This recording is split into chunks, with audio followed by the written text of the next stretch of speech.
अस्सलाम वालेकुम। एई ऑटोमेशन के अगले लेक्चर में आपको खुशामदीद कहता हूँ। आज के लेक्चर में हम रैग एजेंट क्रिएट करेंगे। रैग जो है RAG, ये है रिट्रीवल ऑगमेंटेड जनरेशन, और रिट्रीवल है इंफॉर्मेशन को रिट्रीव करना, और ऑगमेंटेड जनरेशन किसी लैंग्वेज मॉडल के थ्रू एक रिस्पॉन्स जनरेट करना, और वो रिस्पॉन्स वेक्टर डेटाबेस से भी हो सकता है, डेटाबेसेस से भी हो सकता है, और किसी लार्ज डॉक्यूमेंटेशन से भी हो सकता है। ये हमें किस तरह से हेल्प करते हैं। अगर फॉर एग्ज़ाम्पल हमने सिर्फ लैंग्वेज मॉडल को यूज़ करें और उससे हम किसी कोई जवाब तलब करें अपनी किसी क्वेरी की बेस पे या प्रॉम्प्ट की बेस पे, तो जिस डाटा के ऊपर वो लैंग्वेज मॉडल ट्रेन हुआ होता है वो सिर्फ उसी डाटा के मुताबिक आपको जवाब दे सकता है, और उसकी एक लिमिटेड मेमोरी होती है, उससे ज़्यादा वो उस डाटा को रिटेन नहीं कर पाता। लेकिन अगर हमें डोमेन स्पेसिफिक डाटा चाहिए, जैसे डोमेन स्पेसिफिक का मतलब ये है कि हमारा बिजनेस है, फॉर एग्जांपल फार्मास्यूटिकल का है, या लीगल सिस्टम है, या गवर्नमेंट का कोई अदारा है, और हमारा एक अपना नॉलेज बेस है, डाटा बेस है, और हमारे पास एक बड़ी तादाद में PDF डॉक्यूमेंट्स हैं फॉर एग्जांपल। अगर हमने जो चैटबॉट बनाना है या जो हमने एजेंट बनाना है, हम ये चाहते हैं कि वो हमारे कस्टम डाटा से डाटा लेकर रिस्पॉन्स करे क्वेरीज को, चाहे वो चैटबॉट क्वेरीज हों, चाहे वो ईमेल्स हों, चाहे वो किसी सिस्टम के साथ इंटीग्रेटेड कोई और एप्लीकेशन हो। तो इस तरह के सिनेरियो में हमें रैग हेल्प करती है। रैग से का बेसिकली जो आर्किटेक्चर है वो क्या होता है कि आप किसी भी सोर्स से डॉक्यूमेंट्स जो हैं, चाहे वो PDF हो या कोई दूसरा डेटाबेस हो या वेक्टर डेटाबेस हो, उससे जो इन्फॉर्मेशन है वो रिट्रीव करते हैं। लेकिन उसमें इन्फॉर्मेशन डालने के लिए भी आप फॉर एग्जांपल अगर किसी सोर्स से आपको इन्फॉर्मेशन आ रही है, लेट्स से आपके जो PDF डॉक्यूमेंट्स हैं वो गूगल ड्राइव पे पड़े हुए हैं या आपने अपनी नेटवर्क ड्राइव पे रखे हुए हैं, वहाँ से वो डॉक्यूमेंट्स जो हैं उनको पहले एम्बेडिंग मॉडल के थ्रू उनकी वेक्टराइजेशन की जाती है। जैसा कि मैंने एक पिछले लेक्चर में बताया था कि एम्बेडिंग क्या है, वेक्टर क्या है, और किस तरह से वो जो एम्बेडिंग मॉडल है वो किस तरह से उसको चंक बना के वेक्टर डेटाबेस में सेव करता है। तो बिल्कुल यही प्रोसेस होता है, उसकी एम्बेडिंग होती है एम्बेडिंग मॉडल के थ्रू, और उसके चंक्स जो हैं वो वेक्टर डेटाबेस में सेव कर दिए जाते हैं।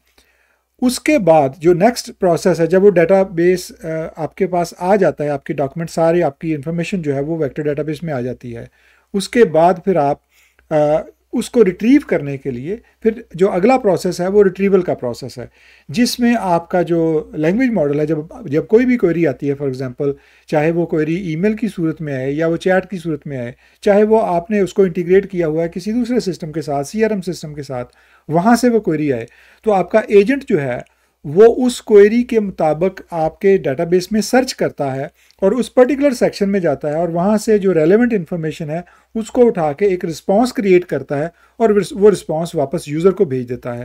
अगर आपने उसको कन्फिगर किया हुआ है कि वो रिस्पॉन्स को ईमेल कर दे, वो ईमेल कर देता है।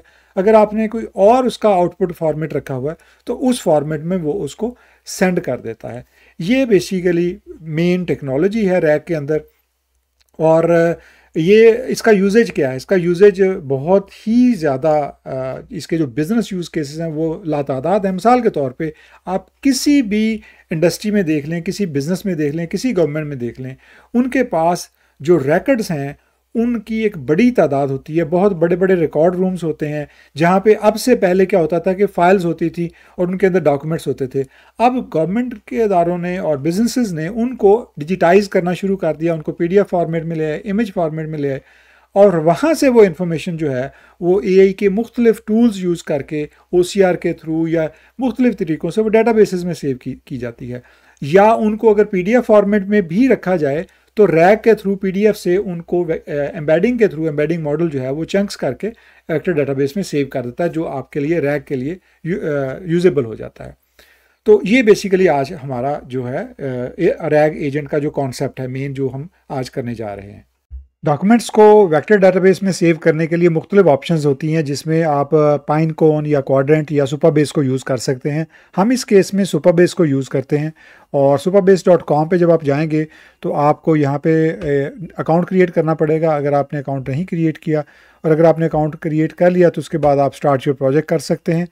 और मैंने अकाउंट क्रिएट किया हुआ है, तो मैं जब स्टार्ट योर प्रोजेक्ट करता हूँ तो मुझे इस डैशबोर्ड के ऊपर ले आएगा और यहाँ पे मैं न्यू प्रोजेक्ट पे क्लिक करता हूँ तो ये मुझे नए प्रोजेक्ट के लिए स्क्रीन पे ले आएगा। यहाँ पे ऑर्गेनाइजेशन का नाम उसने ऑटोमेटिकली पिक कर लिया है और ये फ्री होगा। और प्रोजेक्ट का नाम मैं यहाँ पे दे देता हूँ, फॉर एग्जांपल रैग प्रोजेक्ट और rag agent, for example rag agent DB। और यहाँ पे आपने पासवर्ड देना है जो कि आपका डेटाबेस का पासवर्ड होगा और इसको आपने याद रखना है, कहीं सेव कर लेना है, क्योंकि ये पासवर्ड आपको जब आप इसके साथ कनेक्ट करेंगे कनेक्शन के लिए आपको इस्तेमाल करना पड़ेगा। पासवर्ड प्रोवाइड करने के बाद आपके पास जो भी रीजन होगा क्लोजेस्ट आप उसको सिलेक्ट करेंगे। जैसे कि मेरे केस में मैं यहाँ कनाडा सेंट्रल सेलेक्ट करता हूँ और क्रिएट न्यू प्रोजेक्ट कर देता हूँ। इससे ये प्रोजेक्ट को क्रिएट कर देगा मेरे अकाउंट के अंदर। और ये नेवर और जनाब ये जो है अगर आप देखें तो प्रोजेक्ट स्टेटस ग्रीन है, इसका मतलब है उसने प्रोजेक्ट क्रिएट कर दिया। ये हमारा प्रोजेक्ट यहाँ पे क्रिएट हो गया है। हम अब जाते हैं अपने एनिट एनवायरनमेंट के अंदर। एनिट में सबसे पहले हमने ट्रिगर ऐड करना है, प्लस साइन को क्लिक करेंगे और यहाँ पे मल्टीपल ऑप्शंस हैं। ट्रिगर मैनुअली है और ऑन स्केड्यूल है, ऑन वेब हुक है। हम इसमें से कोई भी जो ट्रिगर यूज़ कर सकते हैं। हम ट्रिगर मैनुअली पे क्लिक करते हैं। पहली ऑप्शन है कि जब हम मैनुअली एग्जीक्यूट वर्कफ्लो करेंगे तो ये ट्रिगर हो जाएगा। इसको हम कोई और भी ट्रिगर, जैसे मुख्तलिफ ऑप्शंस थी, कोई और ट्रिगर भी लगा सकते हैं।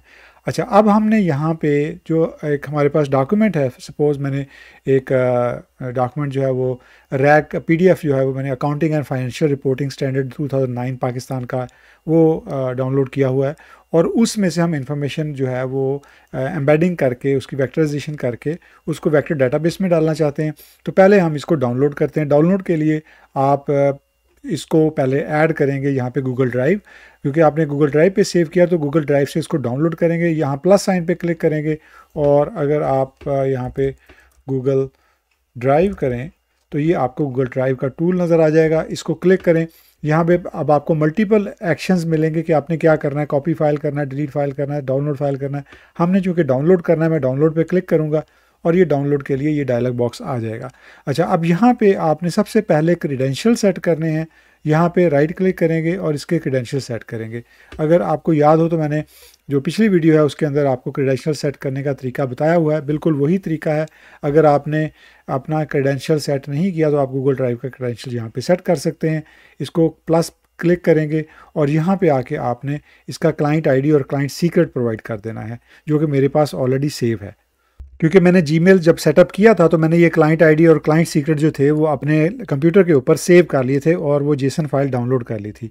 ये क्लाइंट ID और क्लाइंट सीक्रेट प्रोवाइड करने के बाद मैं इसको सेव कर दूंगा यहाँ पे और ये क्रेडेंशियल्स सक्सेसफुली क्रिएटेड, यहाँ पे क्रेडेंशियल सेव हो गए हैं सक्सेसफुली। अब आपने इसको साइन इन करना है। लेकिन एक चीज़ का आपने ख्याल करना कि अगर आपने गूगल ड्राइव को API को इनेबल नहीं किया तो कंसोल के अंदर जाके गूगल की API को इनेबल कर लें, ड्राइव को इनेबल कर लें। और उसका तरीका ये है कि आप कंसोल में जाएंगे। ये आपका प्रोजेक्ट ऑलरेडी गूगल, जैसे मेरे केस में ये सिलेक्टेड है तो मैंने इसी पे जाके इसको इनेबल करना है। और इसका तरीका ये कि आप ये जो सर्च बार है इसमें आप अगर गूगल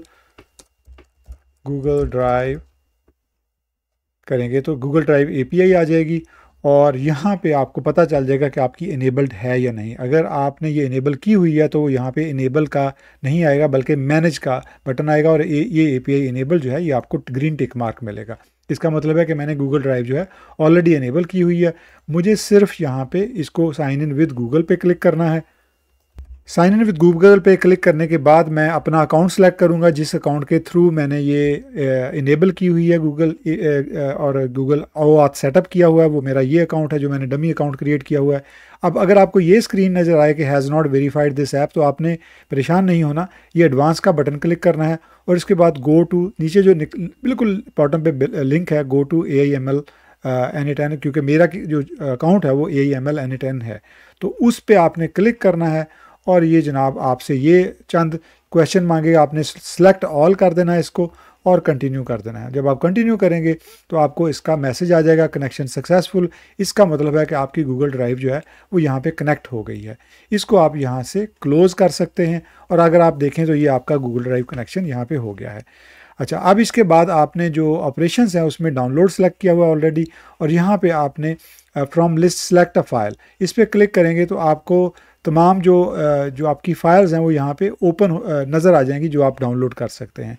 इसमें जो टॉप पे फ़ाइल है accounting and financial reporting standard 2009, ये चूँकि फ़ाइल है जिसको मैंने बेसिकली रैग के लिए यूज़ करना है, जिसकी वेक्टराइजेशन करनी है, तो मैं इसको सिलेक्ट कर लेता हूँ और इसके बाद मैं यहाँ से वापस चला जाता हूँ बैक टू कैनवस। ये जनाब मेरा ये पहला स्टेप जो है कंप्लीट हो गया, मेरी जो PDF है वो अब डाउनलोड हो सकेगी। इसके बाद जो अगला स्टेप मैंने करना है, मैंने सुपरबेस डेटाबेस के साथ कनेक्शन करना है ताकि मैं इस फाइल के अंदर जो PDF में जो डाटा है उसकी एम्बेडिंग और वेक्टराइजेशन कर सकूं और उसको वेक्टर डेटाबेस में सेव कर सकूं। तो उसके लिए मुझे इसके ऊपर क्लिक करके सुपरबेस के साथ इसको कनेक्ट करना है। हम ये प्लस साइन ऐड क्लिक करेंगे और उसके बाद यहाँ पे हम सर्च करेंगे सुपरबेस। सुपरबेस के ऊपर जब हम क्लिक करेंगे तो ये सुपरबेस में दो ऑप्शन आएंगी, सुपरबेस और सुपरबेस वेक्टर स्टोर। हमने वेक्टर स्टोर बनाना है क्योंकि हमें वो वेक्टराइजेशन करनी है उस टेक्स्ट की, तो हम इसके ऊपर क्लिक करेंगे और ये हमें यहाँ से पूछेगा कि इसमें क्या करना है, कौन सा एक्शन लेना है। क्योंकि हमने बेसिकली अपने डॉक्यूमेंट को ऐड करना है सुपरबेस वेक्टर के अंदर, वेक्टर स्टोर के अंदर, तो हम add document to vector store पे क्लिक करेंगे और यहाँ पे ये हमें ये सेटिंग के लिए ये ऑप्शन दे देगा जहाँ पे हमें सबसे पहले क्रेडेंशियल सेट करना है। क्योंकि अभी तक हमने सुपरबेस को यूज़ नहीं किया, पहली दफ़ा यूज़ कर रहे हैं, तो सबसे पहले इसके क्रेडेंशियल सेट करने पड़ेंगे। और इस पर क्लिक करेंगे तो ये हमें होस्ट URL मांगेगा और सीक्रेट जो है सर्विस रोल सीक्रेट मांगेगा। ये दोनों चीज़ें लेने के लिए आप जाएंगे दोबारा सुपरबेस के अंदर और यहाँ पे जाके बॉटम पे आपको, अगर आप जाएंगे तो आपको प्रोजेक्ट सेटिंग मिलेगा। प्रोजेक्ट सेटिंग के अंदर जब आप जाएंगे तो यहाँ पे आपको डाटा API और API कीज़ मिलेंगी। डाटा API पे अगर आप क्लिक करेंगे तो ये जो URL है, जो आपको URL नज़र आ रहा है, ये आपका बेसिकली होस्ट है। आप इसको कॉपी करेंगे और वापस आके यहाँ पे पेस्ट कर देंगे। इसके बाद आपने अगली जो सर्विस रोल सीक्रेट है वो उसके लिए वापस आना है और नीचे जो डाटा API के नीचे API कीज़ का लिंक है, यहाँ पे आना है। यहाँ आपको 2 कीज़ मिलेंगी, ऊपर वाली आपने कॉपी नहीं करनी, नीचे वाली जो है उसको आपने यहाँ पे रिवील पे क्लिक करना है। जब आपके सामने की ओपन हो जाए उसको कॉपी करें और फिर आप उसको पेस्ट कर दें। तो ये जो है ये प्राइवेट की होती है, इसको आपने किसी के साथ शेयर नहीं करना। वो की मैंने यहाँ पे कॉपी कर दी है, मेरी दोनों चीज़ें कंप्लीट हो गई हैं। अब मैं इसको सेव कर सकता हूँ और सेव करने के बाद आपको मैसेज आएगा credential successfully created inside your personal space. अब आप इसको क्लोज़ कर सकते हैं और जब आप वापस आएंगे तो ये आपका कनेक्शन सुपरबेस अकाउंट का हो चुका है। अब यहाँ पे आपके जो ऑपरेशन मोड है इंसर्ट डॉक्यूमेंट है और इसके बाद हम इसमें जो अगली जो इसकी जो सेटिंग है वो यहाँ पे करते हैं। अब जो नेक्स्ट स्टेप है उसमें हम देखें तो हमने यहाँ पे फ्रॉम लिस्ट यानी इंसर्ट डॉक्यूमेंट जो है वो कहाँ पे इंसर्ट करने हैं। अगर हम देखें तो हमारी लिस्ट जो है वो इस वक्त खाली है, इसमें हमने कुछ भी नहीं अभी डाला हुआ क्योंकि हमारे पास कोई टेबल नहीं है। हमने अपना जो डेटाबेस है वो क्रिएट करना है जिसके अंदर टेबल होंगे जिनके अंदर हम ये डॉक्यूमेंट्स की इंफॉर्मेशन डाल सकेंगे। उसके लिए आपने क्या करना है कि ये जो राइट साइड पे आपके लिंक है डॉक्स का राइट कॉर्नर में, इसको क्लिक करेंगे तो एक नया पेज ओपन हो जाएगा जो आपको डॉक्यूमेंटेशन है बेसिकली बताने के लिए कि आप किस तरह से डेटाबेस क्रिएट कर सकते हैं। लेकिन आपको ये सारा टेक्निकल काम करने की ज़रूरत नहीं है, यानी इसकी टेंशन लेने की ज़रूरत नहीं है। जब आप स्क्रॉल करेंगे तो नीचे ये आपको लिंक नज़र आएगा quick start for setting up your vector store. हमें अपना वेक्टर स्टोर सेटअप करना है। इसके ऊपर अगर जब आप क्लिक करेंगे तो ये आपको इस डॉक्यूमेंट के ऊपर ले आएगा और यहाँ पे आपने देखना है कि ये आपका दरमियान में ये जो वेक्टर स्टोर क्रिएट करने का ये स्क्रिप्ट है ये यहाँ पड़ा हुआ है। आपने सिर्फ इसको यहाँ से कॉपी करना है। ये जो राइट साइड पे अगर आप देखें तो ये आपको कॉपी के ये साइन नज़र आ रहा है, इसको कॉपी करना है। वापस जाना है आपने सुपरबेस के अंदर और यहाँ पे जाके लेफ़्ट साइड पे अगर आप देखेंगे तो ये बिल्कुल लेफ़्ट पे आपको तीसरी जो है सीक्वल एडिटर की ऑप्शन नज़र आएगी। इस पर क्लिक करना है और इसके अंदर आपने इसको पेस्ट कर देना है। यहाँ पे आप इसको पेस्ट कर दें, ये आपका पूरा जो स्क्रिप्ट है यहाँ पे आ गया है। और अब ये जो स्क्रिप्ट है अगर मैं उसको थोड़ा सा बता दूं तो ये क्या कर रहा है कि ये आपका वेक्टर स्टोर क्रिएट कर रहा है वेक्टर के नाम से। उसके बाद ये टेबल क्रिएट कर रहा है क्रिएट टेबल डॉक्यूमेंट्स के नाम से। और उसके बाद ये एक फंक्शन है जो कि बेसिकली इसी टेबल के अंदर डाटा मैनिपुलेशन के लिए यूज़ होगा। आपने अगर फॉर एग्जांपल आपको ये नाम नहीं पसंद डॉक्यूमेंट्स तो आपने इसको कोई और नाम देना। तो याद रखिए आपने इसके साथ मैच के साथ जो भी है, अगर फॉर एग्जांपल यहाँ पे आप अपना नाम लिख देते हैं, मैं लिखता हूँ क्रिएट टेबल ज़फ़र, तो मुझे यहाँ पे मैच अंडरस्कोर ज़फ़र करना पड़ेगा। तो आपने अगर इसको चेंज नहीं करना तो एज़ इट इज़ आप इसको रन करें, चेंज करने की ज़रूरत नहीं है। ये जो राइट साइड पे आपको रन कंट्रोल आपको नज़र आ रहा है, इसके ऊपर जब आप क्लिक करेंगे ये रन करना शुरू करेगा। और उसने कहा सक्सेस नो रोज़ रिटर्न, ज़ाहिर है हमने रोज़ तो ऐड नहीं की, सिर्फ उसको क्रिएट किया है, स्ट्रक्चर को क्रिएट किया है। इसको देखने के लिए आप अगला जो है टेबल एडिटर पे जाएंगे। जब आप टेबल एडिटर पे जाएंगे तो आपको लेफ़्ट साइड पे ये अगर देखें तो डॉक्यूमेंट्स जो है वो आपका टेबल यहाँ पे क्रिएट हो गया है, यानी आपका डाटा स्टोर भी क्रिएट हो गया और उसके अंदर आपका टेबल भी क्रिएट हो गया है। अब आप वापस जाएंगे N8N के अंदर और यहाँ पे जा जब आप इसको सिलेक्ट करेंगे, अगर आप देखेंगे आपको थोड़ा सा ये शायद रिफ़्रेश करना पड़ेगा और इसको दोबारा आप फ्रॉम लिस्ट करें और अब आप अगर इसको सेलेक्ट करें तो ये आपका डॉक्यूमेंट्स जो आपका टेबल है वो आपको यहाँ मिल जाएगा। और इसके बाद आप और किसी चीज़ को छेड़ने की ज़रूरत नहीं है। ऐड ऑप्शन करेंगे तो यहाँ पे क्वेरी नेम आ जाएगा जिसमें मैच डॉक्यूमेंट्स, जो फंक्शन आपने देखा था वो बेसिकली एग्जैक्टली वही फंक्शन यहाँ पे आ जाएगा। तो आपका ये वेक्टर स्टोर जो है ये यहाँ पे कन्फिगर हो गया है कम्प्लीटली। इसके बाद हम वापस कैनवस पे जाएंगे और अब ये हमारा वेक्टर स्टोर तो कन्फिगर हो गया। अब हमने डाटा लोड करना है और उसके बाद हमने उसकी एम्बेडिंग मॉडल जो है वो ऐड करना है ताकि जो डाटा लोड हो उसको उसके जो चंक्स हैं वो क्रिएट हो वेक्टर की सूरत में और उसके बाद वो वेक्टर स्टोर में सेव हो जाए। तो अब हम क्लिक करते हैं इस टूल के डॉक्यूमेंट के नोड के ऊपर और यहाँ अगर जब इसके ऊपर क्लिक करेंगे तो ऑटोमेटिकली आपके पास दो ही ऑप्शन आएंगी कि आप डिफ़ॉल्ट डाटा लोडर से लोड करना चाह रहे हैं या गिटहब डॉक्यूमेंट लोडर से करना चाह रहे हैं। क्योंकि अगर आप देखें तो इस नोड के ऊपर डॉक्यूमेंट लिखा हुआ और इसके ऊपर एम्बेडिंग लिखा हुआ है। अगर आप डिफ़ॉल्ट लोडर के ऊपर इसके थ्रू करना चाहते हैं, जो कि हम इस ऑप्शन को लेते हैं क्योंकि हमारा जो डाटा है वो हमारी ड्राइव के ऊपर यहाँ पड़ा हुआ है, तो ये बाय डिफ़ॉल्ट आपको यहाँ जेसन दे देगा। आपने इसको जेसन से चेंज करना है। उसकी वजह ये है कि जो आपका डाटा है वो बेसिकली बाइनरी में होता है और ये जेसन में नहीं होता। उसका प्रूफ ये है कि अगर आप लेफ़्ट साइड पे देखेंगे तो आपका जो इनपुट डाटा, ये इनपुट का सेक्शन है और यहाँ पे आपका इनपुट डाटा होता है जो पिछली नोड से आपको आता है। तो इसमें आपको यहाँ पे डाटा नज़र आएगा जो कि आपका बाइनरी फॉर्मेट में होगा। अगर आप ये देखें तो ये बाइनरी फॉर्मेट है। अगर फॉर एग्जांपल आपको यहाँ पे इनपुट में डाटा ना नज़र आए, इसका मतलब है कि आपने अपने वर्कफ्लो को रन नहीं किया, आपका जो डाटा है वो लोड नहीं हुआ, यहाँ पे आपका डाटा लोड नहीं हुआ। उसका हल ये है कि अगर आप इसको एग्जीक्यूट वर्कफ्लो पे करेंगे तो ये आपका डाटा वहाँ से ये लोड हो जाएगा। ये ग्रीन टिक आ गया, इसका मतलब है कि आपकी जो फाइल है वो लोड हो गई है। और आप इसको डिलीट करके दोबारा इसको अगर ऐड करेंगे और डिफ़ॉल्ट डाटा लोडर पे जाएंगे तो आप देखें तो लेफ़्ट साइड पे आपको ये डाटा नज़र आ जाएगा कि आपका जो डॉक्यूमेंट है वो यहाँ पे लोड हो चुका है। उसका साइज़ और सारी उसका जो उसके बारे में इंफॉर्मेशन है वो यहाँ पे आ जाएगी कि वो किस किस्म का डॉक्यूमेंट है। और डाटा की टाइप है यहाँ पे बाइनरी, तो आपने यहाँ पे टाइप जो है उसको बाइनरी सेलेक्ट कर लेना है। अब लोड ऑल इनपुट डाटा आ जाएगा, इसको आपने नहीं चेंज करना। डिफ़ॉल्ट फॉर्मेट जो है वो automatically detected by mime type है। टेक्स्ट स्प्लिटिंग जो है वो सिंपल है, इसमें आप कस्टम भी कर सकते हैं लेकिन सिंपल ही आपने सेलेक्ट करनी है क्योंकि जो सिंपल है वो 1000 कैरेक्टर्स जो हैं वो स्प्लिट करता है और वो ही स्टैंडर्ड होता है। और इसके अलावा आपने इसको चेंज नहीं करना। ये सेटअप करने के बाद आप वापस बैक टू कैनवस जाएं और अब यहाँ पे आपने अपना एम्बेडिंग मॉडल जो है वो ऐड करना है।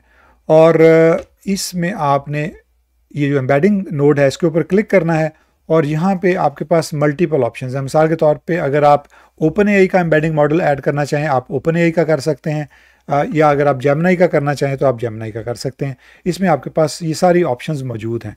तो जेमिनी का चूँकि फ्री है तो हम जेमिनी का यूज़ करते हैं। मैं इस पर क्लिक करता हूँ और यहाँ पे चूँकि मेरा ऑलरेडी ये सेटअप है तो उसने मुझे ये मेरा जो अकाउंट है ऑलरेडी सेटअप है। अगर आपका सेटअप ना हो तो आपको क्रिएट न्यू क्रेडेंशियल पे जाके अपना अकाउंट जो है वो सेटअप करना पड़ेगा और आपको जो एपीआई की है वो प्रोवाइड करनी पड़ेगी। और इसके नीचे यहाँ पे मॉडल्स हैं कि आप कौन सा मॉडल इसमें सेलेक्ट करना चाहते हैं। इसमें आप कोई भी मॉडल जो है वो एम्बेडिंग का सिलेक्ट कर सकते हैं। जैसे इस केस में इसने जो मॉडल टेक्स्ट एम्बेडिंग जो बाय डिफ़ॉल्ट सेलेक्ट किया हुआ है मॉडल टेक्स्ट एम्बेडिंग 004, मैंने उसको ही सेलेक्ट करना है, मैं इसको चेंज नहीं करूँगा। और इसके बाद मैं वापस बैक टू कैनवस चला जाऊँगा और इसको सेव कर दूँगा। इसको सेव करने के बाद मैं एग्जीक्यूट करता हूँ तो देखते हैं कि ये क्या रिज़ल्ट निकलता है। इसको वैसे तो कंप्लीट हो जाना चाहिए सक्सेसफुली क्योंकि हमने सारी सेटिंग्स कर दी हैं, लेकिन अब हमें यहाँ पे एरर आ रहा है। Error inserting expected 1536 dimensions not this. अच्छा, अब ये क्या चीज़ है कि जब हम एम्बेडिंग मॉडल ऐड करते हैं तो आम तौर पे जो एम्बेडिंग मॉडल है उसके अंदर यहाँ पे डायमेंशंस कितनी हैं वो सेटअप करने की ऑप्शन होती है कि कितनी सेटअप आप डायमेंशन यहाँ पे कर सकते हैं। इस जेमिनी के अंदर ये ऑप्शन नहीं है, और आम तौर पे जो ओपन एआई का मॉडल है उसमें ये डायमेंशन सेटिंग की ऑप्शन होती है। अब यहाँ पे वो एक्सपेक्ट कर रहा है कि हम 1536 डायमेंशन करेंगे, और लेकिन ये बाय डिफ़ॉल्ट जो जेमिनी वाला है वो 768 कर रहा है।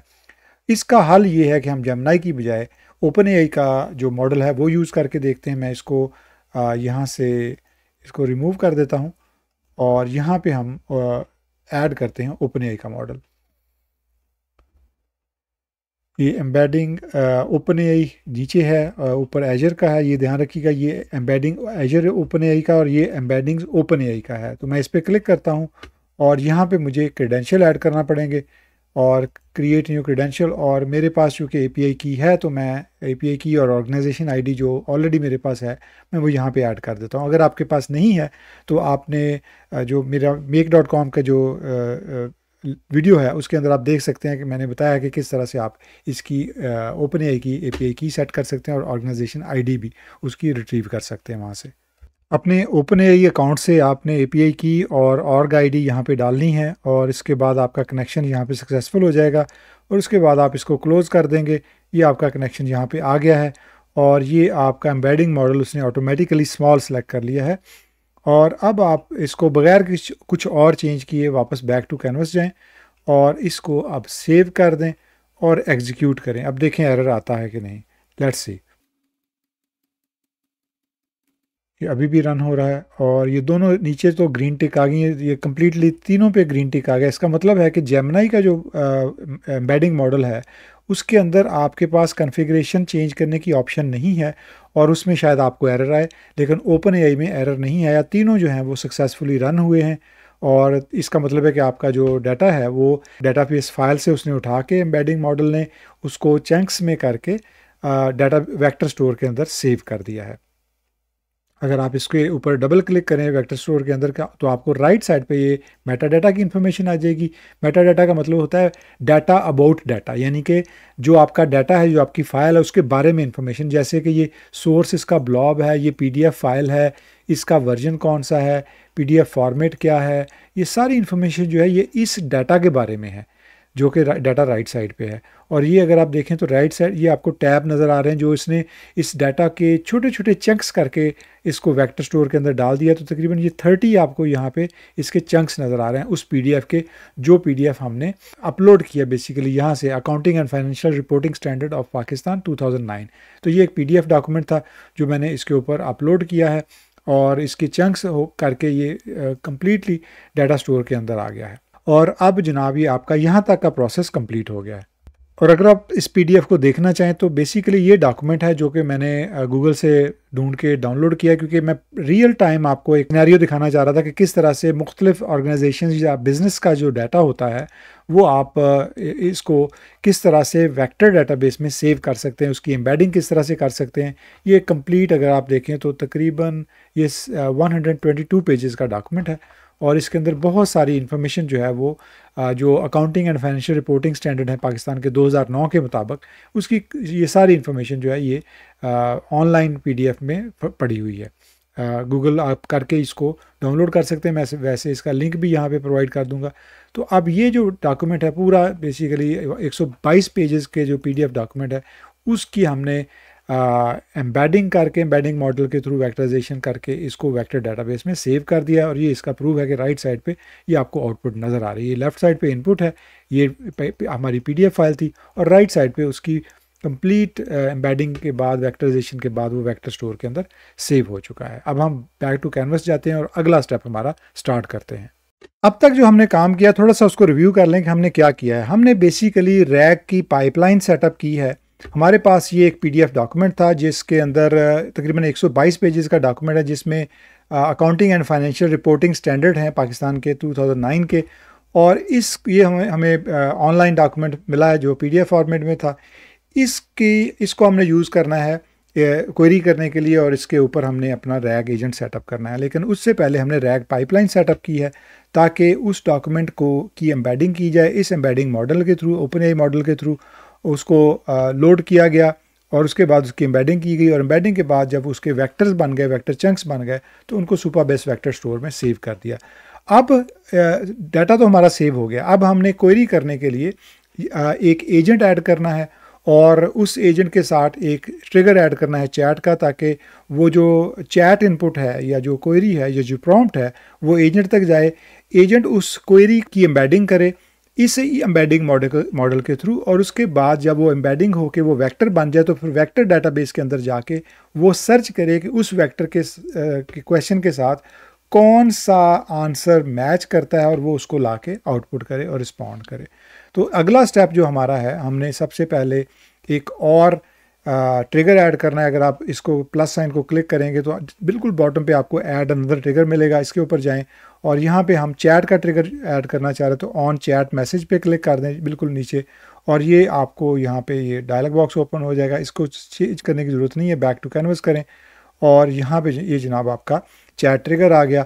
अब इसके साथ जो प्लस है इसको नोड को क्लिक करके आपने यहाँ पे एआई एजेंट ऐड करना है। प्लस पे क्लिक करूँगा तो यहाँ पे आपको ये ऑप्शंस आ जाएंगी। एआई के ऊपर क्लिक करेंगे तो आपको एआई की ऑप्शंस आ जाएंगी और इसमें सेकंड ऑप्शन जो है वो एआई एजेंट की है। आप और बाकी चीज़ें भी एंथ्रोपिक और गूगल जेमिनी और जो लैंग्वेज मॉडल है वो ऐड कर सकते हैं, लेकिन चूँकि हमें एजेंट चाहिए तो मैं डायरेक्टली एआई एजेंट ऐड करूँगा। और इसका ये जो भी सेटिंग्स है इसको हम चेंज नहीं करेंगे, बैक टू कैनवस आ जाएंगे और ये आपका एजेंट यहाँ पे ऐड हो गया।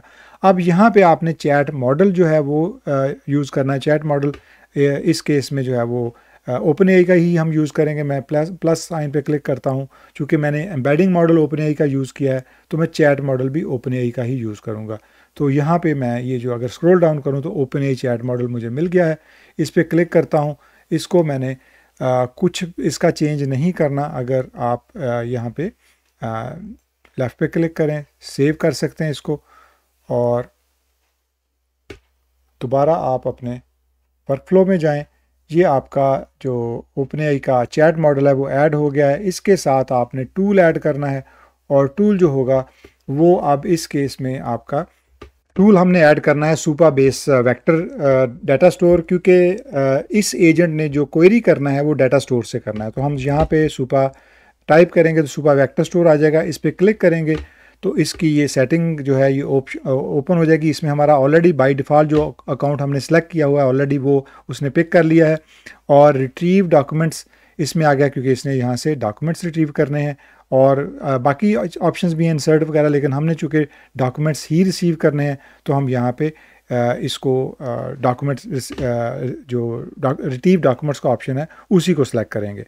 इसके बाद यहाँ पे वो डिस्क्रिप्शन मांग रहा है, तो डिस्क्रिप्शन आप कोई भी दे सकते हैं कि आप कह सकते हैं retrieve answers for query from chat input, और इसके बाद फ्रॉम लिस्ट है कि टेबल कौन सा यूज़ करना है। तो हमारा टेबल आपको अगर याद हो तो डॉक्यूमेंट्स टेबल है, हम डॉक्यूमेंट्स यहाँ से सिलेक्ट कर लेंगे। अब लिमिट का मतलब ये है कि आप कितने वेक्टर रिटर्न करना चाह रहे हैं। जब आपने रिट्रीव करना है तो कितने वेक्टर एक क्वेरी के आंसर में मैक्सिमम अगर मैच हो फॉर एग्जांपल 10 का, तो क्या आप 10 रिट्रीव करेंगे। तो हम इसमें 4 हैं तो आप इसको 2 भी कर सकते हैं, आप सिर्फ 2 कर दें। और इसके बाद आप इसको कंप्लीट करके वापस बैक टू कैनवस करें, इसको सेव कर दें। तो आपका जनाब ये वेक्टर स्टोर जो है वो कंप्लीट हो गया यहाँ पे। अब आपने इसको ऐड करना है एम्बेडिंग के साथ। अब एम्बेडिंग जो है आप यहाँ पे एम्बेडिंग मॉडल नया भी ऐड कर सकते हैं, लेकिन जो एग्जिस्टिंग एम्बेडिंग मॉडल है वो भी यूज़ कर सकते हैं। एम्बेडिंग करना क्यों ज़रूरी है, क्योंकि जो आपका क्वेश्चन आएगा यहाँ से वो आपका क्वेश्चन टेक्स्ट फॉर्मेट में होगा। उस क्वेश्चन को आपने नंबर फॉर्मेट में लाना है, उसकी एम्बेडिंग करनी है, और उसके बगैर वो सुपरबेस के अंदर जाके सर्च नहीं कर पाएगा। क्यों? क्योंकि आपका जो वेक्टर स्टोर है उसके अंदर तो जो डाटा है वो नंबर्स की फॉर्म में है, यानी कि वो वेक्टर्स की फॉर्म में है, लेकिन आप टेक्स्ट क्वेरी अगर सेंड करेंगे तो वो मैच नहीं करेगी। इसलिए उस टेक्स्ट क्वेरी की एम्बेडिंग ज़रूरी है, और एम्बेडिंग के लिए हमें एम्बेडिंग मॉडल जो हमने यहाँ पे ओपनएआई का एम्बेडिंग मॉडल यूज़ किया है वो चाहिए होगा। तो हम इसको इसी एम्बेडिंग मॉडल के साथ कनेक्ट कर सकते हैं, और ये यहाँ पे वो मुझे तो अगला ओपन कर रहा है तो मैं वो नहीं करूँगा, तो मैं इसी के साथ इसको कनेक्ट कर देता हूँ। ये जनाब मेरा सुपरबेस वेक्टर स्टोर जो है यहाँ पे कनेक्ट हो गया। इसको मैं सेव कर देता हूँ। अब इसके बाद इसको टेस्ट करने के लिए मैं क्या करता हूँ कि मुझे मेमोरी भी अटैच करनी है, लेकिन मैं मेमोरी अभी अटैच नहीं करता। मैं सिर्फ अभी इसको टेस्ट करता हूँ कि ये जो मैंने रैग पाइपलाइन के साथ अपना एजेंट कनेक्ट कर दिया है, क्या ये वर्क करता है या नहीं। तो फॉर एग्जांपल अब जो डॉक्यूमेंट है, डॉक्यूमेंट के अंदर मुझे पता है कि मुख्तलिफ सेक्शन है, मैं मुख्तलिफ सवाल कर सकता हूँ इससे कई किस्म के। तो अगर मैं इसको स्क्रॉल करूँ तो फॉर एग्जांपल ये नीचे एक जगह है जो रेवेन्यू का सेक्शन है, सेक्शन 9 रेवेन्यू सेक्शन है, और ये है 58 पेज के ऊपर। तो ये मेजरमेंट ऑफ रेवेन्यू के बारे में कोई पॉलिसीज़ वगैरह बताई गई हैं। तो मैं ये करता हूँ कि मैं अपने एजेंट से कहता हूँ कि मुझे मेजरमेंट ऑफ रेवेन्यू के बारे में थोड़ा सा पता करना है कि मेजरमेंट रेवेन्यू का क्या रूल है। तो मैं यहाँ पे टाइप करता हूँ what is the rule for measurement of revenue. सिर्फ ये सवाल करता हूँ और देखता हूँ कि ये जवाब लेके आता है कि नहीं। मैं रन करता हूँ इसको। ये अगर देखें तो इसने रन करना शुरू कर दिया है, ये प्रोसेस कर रहा है मेरा क्वेश्चन, और नोड एग्जीक्यूटेड सक्सेसफुली। अब मैं अगर थोड़ा सा इसको ऊपर लेके जाके आउटपुट देखता हूँ, तो अगर आप आउटपुट देखें तो उसने आउटपुट दिया the measurement of revenue generally follows these key principles. Revenue is measured based on the amount of considerations payment an entity expects to receive in exchange for transferring goods or services to a customer. Revenue is recognized, यानी उसने बाकायदा उसको जहाँ भी information revenue के बारे में मिली है तो उसने वो इन्फॉर्मेशन वो ले आया उठा के, जहाँ जहाँ से उसको रेवेन्यू के बारे में इंफॉर्मेशन मिली है तो वो सारा उसने वो उठा के मुझे, क्योंकि मैंने उसको जो, अगर आपको याद हो तो मैंने जो लिमिट दी है वो मैंने दो दी थी लिमिट, यानी मुझे सिर्फ जो आंसर है 2 चाहिए। अगर मैं इसकी लिमिट 4 कर दूं या 5 कर दूं तो उसको जितनी भी जगहों पे इस डॉक्यूमेंट के अंदर रेवेन्यू के बारे में इंफॉर्मेशन मिलेगी वो सारी इंफॉर्मेशन मुझे रिटर्न कर देगा। तो ये जनाब एक सक्सेसफुल टेस्ट हुआ है हमारा कि उसने वो 122 पेजेस के डॉक्यूमेंट में से जो मैंने क्वेरी की थी वो क्वेरी उसने सक्सेसफुली मेरा आंसर मुझे ला के दे दिया है। और ना सिर्फ उसने मुझे यहाँ पे इनपुट दी है, अगर आप देखें तो आउटपुट दी है। अगर आप देखें तो जो मेरा क्वेश्चन था वो था what is the rule for measurement of revenue, बड़ा सिंपल क्वेश्चन था। उसने मेरे क्वेश्चन को बेसिकली जो प्रॉम्प्ट है उसके अंदर भी, इनपुट के अंदर भी, जो अगर आपको याद हो तो मैंने कहा था वो यहाँ पे एम्बेडिंग मॉडल को यूज़ करता है, तो उसने उस क्वेश्चन को भी यहाँ पे मज़ीद जो है वो कंप्लीट किया। The measurement of revenue generally follows these key principles. Revenue is measured based on the amount of consideration and entity expects to receive in exchange और ट्रांसफरिंग गुड्स और सर्विसेज, यानी कि फर्दर उस जो भी बेसिकली वो उसमें ऐड कर सकता था इंफॉर्मेशन, वो उसने इनपुट के अंदर उस सेक्शन में ऐड कर दिया, और उसके बाद आउटपुट में जो भी इंफॉर्मेशन उसको डॉक्यूमेंट से मिली है वो उठा के वापस ले आया है यहाँ पे। अच्छा, अब ये तो कंप्लीट तो प्रोसेस हो गया, लेकिन अभी इसके साथ प्रॉब्लम ये है कि हमने इसके साथ चूँकि मेमोरी अटैच नहीं की, तो अगर हम इससे यही सवाल दोबारा करते हैं तो वो दोबारा फिर ये पूरा प्रोसेस रन करेगा, विच मीन्स के वो दोबारा वही ओपन एआई चैट मॉडल भी यूज़ करेगा, वो उसके बाद एम्बेडिंग मॉडल भी यूज़ करेगा, यानी वो रिसोर्सेज दोबारा यूज़ करेगा, दोबारा कॉल करेगा।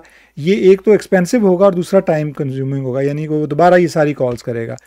उसकी बजाय अगर फॉर एग्जांपल इसकी मेमोरी अटैच हो तो उसको अगर हम यही क्वेश्चन करते हैं तो उसको पता है कि ये ऑलरेडी क्वेश्चन का मैं जवाब दे चुका हूं, तो वो दोबारा सारी एग्जीक्यूशन नहीं करेगा, वो अपनी मेमोरी से उठा के जवाब दे देगा। फॉर एग्जांपल अगर मैं इसी को ये जो मैंने सवाल किया था, मैं इसी सवाल को दोबारा रिपीट कर देता हूँ और देखते हैं कि वो दोबारा रन करता है या मेमोरी से उठा के देता है। मैं अगर इस पर क्लिक करता हूँ, अगर आप देखें तो वो दोबारा उसने रन करना शुरू कर दिया है, और ये ठीक नहीं है। ये एक आइडियल मॉडल नहीं होता कि अगर जो चीज़ आपने पहले ही पूछी है वो दोबारा फिर उसके लिए रन कर रहा है, क्योंकि आइडियली क्या होता है, अगर आप चैट जीपीटी में भी देखें तो अगर आपने जो चीज़ पहले पूछी है वो उसको याद होती है, वो उसके बेस पे आपको जवाब दे रहा होता है।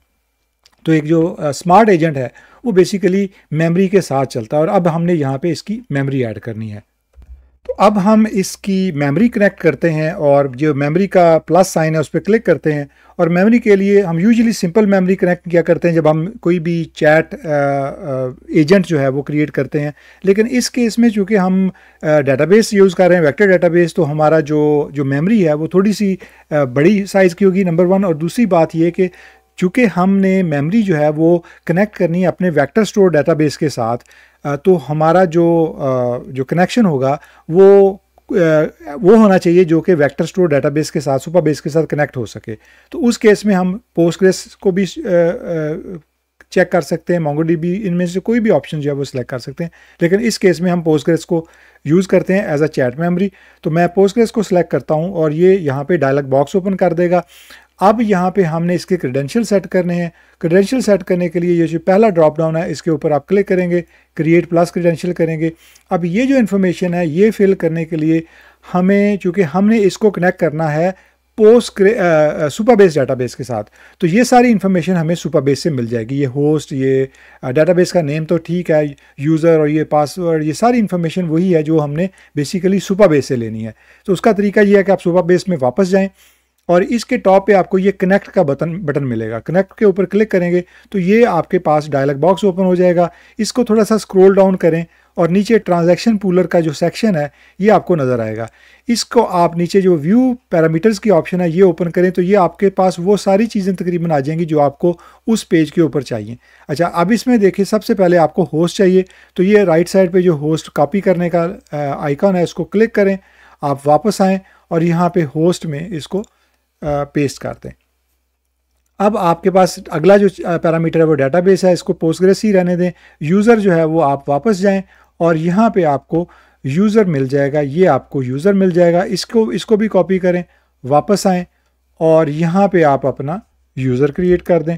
इसके बाद जो पासवर्ड है ये वही पासवर्ड होगा जो आपने जब सुपरबेस, अगर आपको याद हो जब आप अकाउंट क्रिएट कर रहे थे, डेटाबेस क्रिएट कर रहे थे, तो आपने वहाँ पे एक पासवर्ड क्रिएट किया था, ये वही पासवर्ड है। वो आपको मैंने कहा था कि सेव कर लें, वो पासवर्ड आपने यहाँ पे एंटर करना है।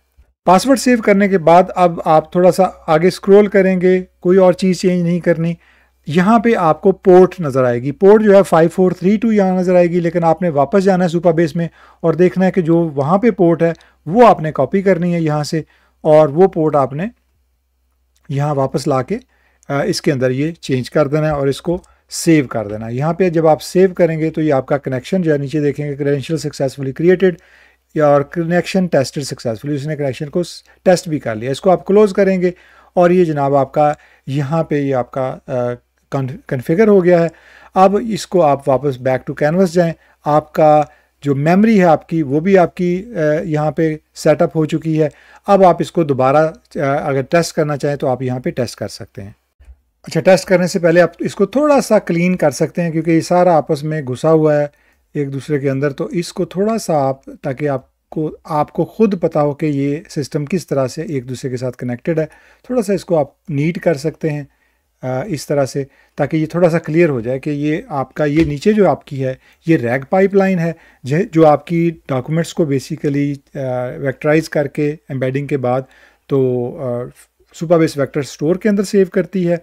और ये जनाब इसके ऊपर जो है वो एजेंट है जो कि यूज़र की इनपुट को पहले एम्बेडिंग के थ्रू वेक्टराइज करता है यहाँ पे, यानी कि जो आप यहाँ पे फॉर एग्जांपल आपकी इनपुट आई, एजेंट ने उस इनपुट को चैट मॉडल के थ्रू प्रोसेस करना है और उसने ये देखना है कि अगर तो वो क्वेश्चन ऑलरेडी उसका आंसर मेमोरी में मौजूद है तो वो इसको फिर यूज़ नहीं करेगा, वो एम्बेडिंग करके दोबारा मैच नहीं करेगा डेटाबेस के अंदर जाके, वो यहीं से मेमोरी से उठा के जवाब दे देगा। तो ये जो एम्बेडिंग मॉडल है, सेम एम्बेडिंग मॉडल जो है वो हम यूज़ कर रहे हैं इस जो हमारा एजेंट है उसके लिए भी, और ये आपस में यहाँ पे कनेक्टेड है। ये बेसिकली कनेक्शन हमने जानबूझ के किया, हम एक सेपरेट भी यहाँ पे एम्बेडिंग मॉडल यूज़ कर सकते थे, एक थोड़ा सा नीट हो जाता, लेकिन हमने इसको इसी के साथ कनेक्ट कर दिया। अब इसको टेस्ट करने के लिए दोबारा आप ये जो नीचे ओपन चैट है इसको बाहर निकालेंगे और इसके ऊपर वही आप क्वेश्चन जो है वो दोबारा कर सकते हैं जो मैंने यहाँ के what is the measurement of revenue, इसको आप कॉपी करके दोबारा पेस्ट कर दें तो ये जनाब आप रन करेगा और ये रन करके ये आपका आंसर ले आया है। अब इसी क्वेश्चन को अगर आप फिर दोबारा, क्योंकि पहली एग्जीक्यूशन हुई है, दोबारा एग्जीक्यूशन जब आप करेंगे तो अब वो सिर्फ जवाब जो है वो मेमोरी से लेके आएगा। अगर आप देखें तो वो आगे उसने उसको प्रोसेस नहीं किया। इसको चेक करने का तरीका ये है कि आप एजेंट पे जाएं और इस पे राइट साइड पे अगर आप देखें तो लॉग्स है, तो लॉग्स में आपको पता चल जाएगा कि वो बेसिकली क्या कर रहा है। तो वो चैट मेमोरी जो है वहाँ से वो बेसिकली इस वक्त आपका जवाब उठा रहा है। आपने जो क्वेश्चन किया था वो उसने यहाँ पे what is the rule for measurement of revenue, वो ये है। सिस्टम मैसेज उसने कहा कि you are a helpful assistant, वो ऑटोमेटिकली इसके अंदर एडिट होता है। और फॉर्मेटिंग इंस्ट्रक्शंस और for your response to user you must use this, और ये सारी चीज़ें जो हैं वो उसने इसके साथ ऐड कर दी हैं। और ये जनाब नीचे आपकी आउटपुट है। व्हाट इज़ द रूल, ये ह्यूमन ने उसने कहा कि आउटपुट में जो ह्यूमन ने कहा है वो ये क्वेश्चन है, और एआई ने जो जवाब दिया है वो ये है। बेसिकली ये एआई ने उसको जवाब दिया है, ठीक है। और ये जनाब सारा जो है ये एआई का जवाब है, और इसका ये समरी बेसिकली है। और ये सारा जो पूरा लॉग है जो आपके क्वेश्चन आंसर का, ये उसने यहाँ पे रखा हुआ है। तो ये जनाब आपका जो रैग एजेंट है ये कंप्लीट हो गया। ये आप इसके साथ एक्सपेरिमेंट करें, मुख्तलिफ़ किस्म के कोई भी मुख्तलिफ PDF, अपने ऑफिस की PDF, अपने जो भी आपको जो एक चीज़ का ख्याल रखिएगा, जो भी ऑनलाइन अवेलेबल है, ये पब्लिक डाटा है वो यूज़ कीजिएगा। यानी ऑनलाइन अगर PDF पड़ी है वो आप यूज़ कर सकते हैं क्योंकि वो पब्लिक होती है, लेकिन किसी की प्राइवेट डाटा को यूज़ ना कीजिएगा इसके लिए। तो पब्लिक डाटा जो है वो यूज़ करके आप ये जो अपना जो रैग एजेंट है ये आप कंप्लीट कर सकते हैं। और ये इसके बेशुमार यूज़ केसेस हैं। आप इसको मल्टीपल बिजनेसेस के लिए, उनकी इंफॉर्मेशन को क्वेरी करने के लिए, बड़े बड़े लार्ज PDFs के लिए और डाटा स्टोर्स के लिए आप यूज़ कर सकते हैं। और ये एक बेहतरीन यूज़ केस है जो कि एक रैग एजेंट के तौर पे आप एक वर्कफ्लो जो है वो क्रिएट कर सकते हैं, एक रैग एजेंट क्रिएट कर सकते हैं जो कि मुख्तलिफ यूज़ केसेस में मुख्तलिफ प्रॉब्लम सॉल्विंग में काम आ सकता है। ये आपने देखा कि ये जो आज का हमारा जो एक यूज़ केस है ये एक बिल्कुल प्रैक्टिकल यूज़ केस है, जिसमें आप कई बिजनेसेस के और कई अदारों के बहुत सी हेडेक दूर कर सकते हैं। क्योंकि जो डॉक्यूमेंटेशन, जो डेटाबेस, जो रिकॉर्ड्स, जो कुछ उनके पास होता है उसमें से अपनी मतलूबा इंफॉर्मेशन ढूंढना उनके लिए बाज़ का दर्द सर होता है। लेकिन इस तरह का एजेंट अगर क्रिएट कर दिया जाए जिसके पीछे उनका कस्टम डाटा हो या उनका नॉलेज बेस हो, तो बड़ी आसानी के साथ आप स्पेसिफिक क्वेरी जो है उसके मुताबिक वो उस स्पेसिफिक डाटा तक जा सकते हैं। पूरा डाटा पढ़ने की ज़रूरत नहीं है, पूरी PDFs पढ़ने की ज़रूरत नहीं है, और आप बिल्कुल उसके मुताबिक टू द पॉइंट जवाब ला सकते हैं। और ये चीज़ जो है ये बहुत सारे लोगों की ज़िंदगी आसान कर देती है। ये बेसिकली एक ज़बरदस्त टेक्नोलॉजी है, AI का जो हिस्सा है, और इसको यूटिलाइज़ करके जो कॉरपोरेशंस हैं वो बहुत सारा टाइम सेव कर रही हैं। उम्मीद है कि ये जो केस है ये आपके लिए हेल्पफुल होगा। मैं सजेशन दूंगा कि आप इसमें जो ट्रिगर हैं वो आप मुख्तलिफ यूज़ करें। मैंने जो यूज़ किया आप उससे थोड़ा सा हट के यूज़ करें। आप इसको किसी वेबसाइट के साथ भी इंटीग्रेट कर सकते हैं, आप इसको ईमेल के साथ भी इंटीग्रेट कर सकते हैं, और आप इसका कोई तीसरा जो भी आपको लगता है कि इसका डिफरेंट यूज़ केस आप इससे हट के कर सकते हैं। आप ये कर सकते हैं कि पहले आप जो मैंने स्टेप्स बताए हैं उसको फॉलो करके इसको चला के देखें, जब रन हो जाए फिर आप इसके साथ एक्सपेरिमेंटेशन करें और कुछ नया क्रिएट करने की कोशिश करें। उम्मीद है कि ये आज की एफर्ट आपके काम आएगी। मिलते हैं अगले लेक्चर के साथ। बहुत शुक्रिया।